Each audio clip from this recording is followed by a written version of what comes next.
Welcome back to Grasping the Gridiron. As always, I'm your host, Zach Thummelin. Thank you for listening. Today, we'll look through Week 7 in college football, take a look around the country, and then see what's happening in the Northwest. So, our first game around the country here, number 1 Ohio State travels to number 17 Illinois. That's 5-0 Ohio State and 5-1 Illinois. This one's a Saturday game at noon Eastern on Fox.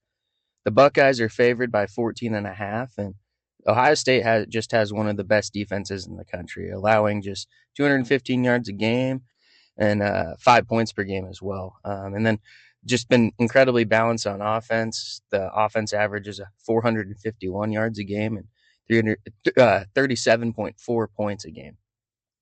Quarterback Julian Sayin has just been electric so far. He's thrown for 1,300 yards and 13 touchdowns, and Bo Jackson's added 360 rushing yards on the ground and 2 scores. Illinois is a team that's been exceptional so far as well. Just the one loss on the year, averaging 397.8 yards, 37 points a game behind quarterback Luke Altmaier, running back Khalil Valentine. And, this Illinois defense has struggled, though, allowing 387.8 points per game and 24 points per game. So, Ohio State's coming off of a really interesting 42-3 routing of Minnesota, and Illinois just beat Purdue 43-27. So this is going to be a classic Big Ten matchup, and I think Ohio State is going to show us why they are the number 1 team in the country, but I think Illinois is going to hang around in this one. And then next up, we've got number 8 Alabama. 4-1 Alabama visits number 14 5-0 Missouri on Saturday at noon Eastern as well on ABC. The Crimson Tide are favored by 3 points, and Alabama averages 452.2 yards and 36.4 points per game. Led by quarterback Ty Simpson, who's just been uber efficient to start. 1,478 yards, 13 touchdowns, and they've just been really, really great offensively and efficient offensively too. Back to more of what Kalen DeBoer and Ryan Grubb know offensively. Missouri, they really counter with one of the most balanced attacks offensively, averaging 547.6 yards a game and 45.2 yards per game.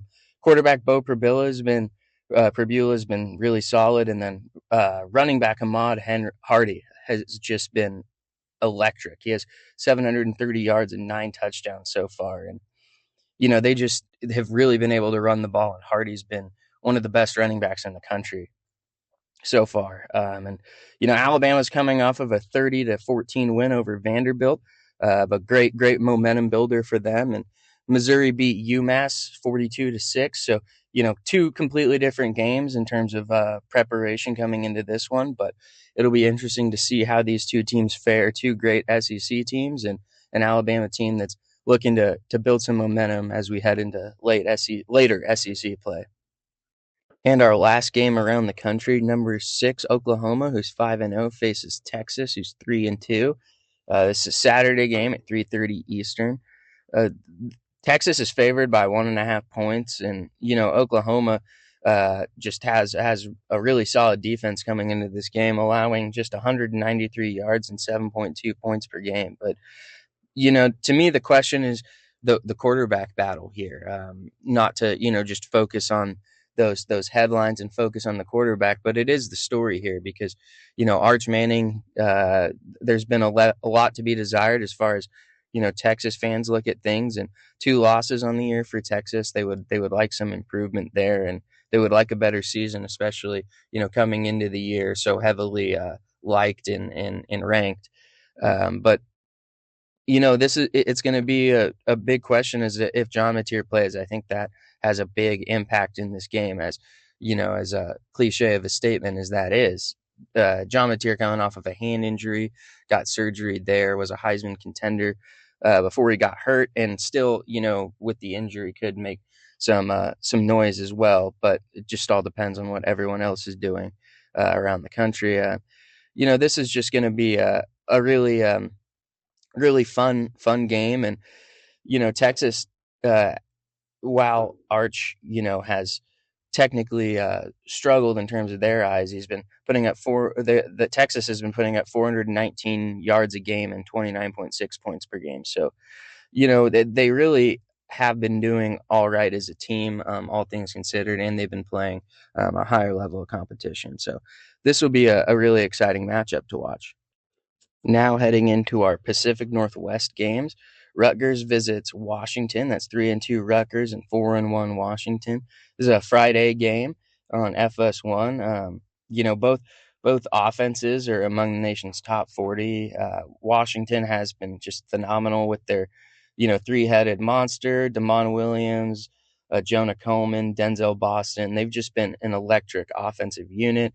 And then defensively as well, they've been really, really solid, ranking 19th nationally in total yards allowed and ninth against the run. So I really like Washington in this one, but Rutgers has been solid this year as well. Rutgers has been giving up 346 yards and 25 points per game. So to me, that's the big stat. On top of that, that really really sells it for me. I think Washington's offense is going to roll in this one, and I think Huskies fans are going to be happy. Next up, I've got number 4 Ole Miss, 5-0 Ole Miss hosting Washington State, who's off to a 3-2 start. It's on Saturday at 12:45 Eastern. Ole Miss has just been one of the nation's most explosive offenses. They rank 7th nationally with 530.6 points per game. Quarterback Trinidad Chambliss will be a big part of this game, and it's going to be, can the Cougars keep him contained on the ground, because he's a dual threat guy that's really and dual threat has really been the issue for Washington State defensively, keeping that contained. We saw it against Damon Williams, and again when we played Washington in the Apple Cup, variety of different things there. So Washington State's going to have to really, really, focus on keeping the integrity of their rush lanes and not getting flushed there. But as much as Washington State, can go into a road environment and make things hard, I think Ole Miss and Lane Kiffin and this number 4 Rebel squad is just gonna come out with this one on top, and I think they're gonna potentially roll against Washington State, but if Zeviak House in this offense can get going early and can grab some momentum, I think things could get interesting for sure. Number 7, 5-0 Indiana visits number 3 Oregon. This is 3:30 p.m. Eastern, and it's on CBS. Ducks are favored by 7.5. Both teams bring elite offenses. It's going to be, the Fernando Mendoza show from Indiana. He's just been electric in terms of ball placement and a variety of other metrics. Has thrown for 16 touchdowns so far. And then you look at Oregon, and they've just been one of the best teams in the country. Just all around. They've just been so fun to watch, and they've been led by quarterback Dante Moore, who's thrown for 1,210 yards, 14 touchdowns, 74.6% completion percentage. I'm really excited to see this matchup between two top 10 teams and a team in Oregon that's really rolling right now at home. I think they're going to win and get some momentum. They're at home in Autzen. And then our next game here is 3-2 Wake Forest visits winless 0-6 Oregon State on Saturday at 3:30. This one's on the CW, and this will be a fun matchup, sort of a rematch between Jake Dickert and Trent Bray.